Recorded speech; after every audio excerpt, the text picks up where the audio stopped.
कृष्ण की बांसुरी की मधुर धुन वृंदावन के आकाश में गूंज रही थी, जैसे श्याम के रंग आसमान को रंग रहे थे।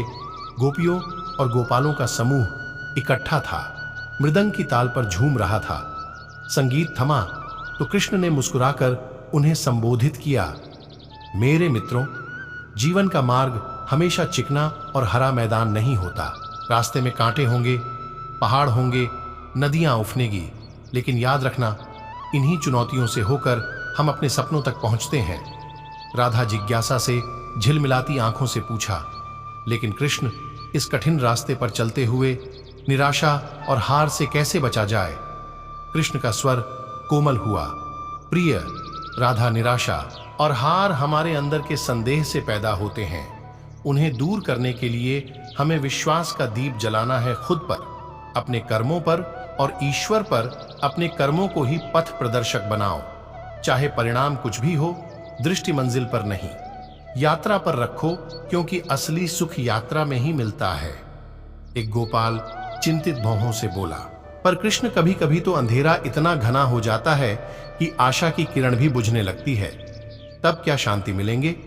कृष्ण की मुस्कान अडिग रही। सबसे गहरी रात में भी एक अंगारा संभावना की ज्वाला जला सकता है। उस अंगारे को ढूंढो मित्र, उसका पालन करो और उसे अपना रास्ता दिखाने दो।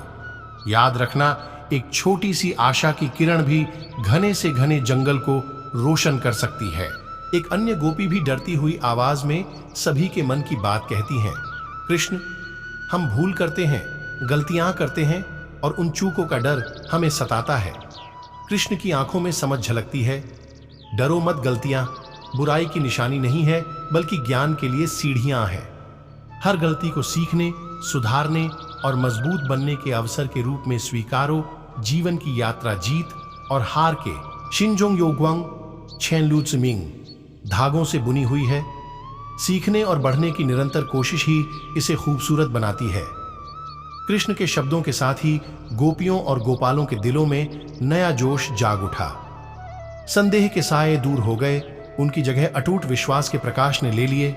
उन्होंने एक बार फिर अपनी बांसुरी उठाई और जीस धुन ने हवा में प्रवाहित किया। वह युगों युगों से गूंजता आ रहा है, जीवन एक निदेशक।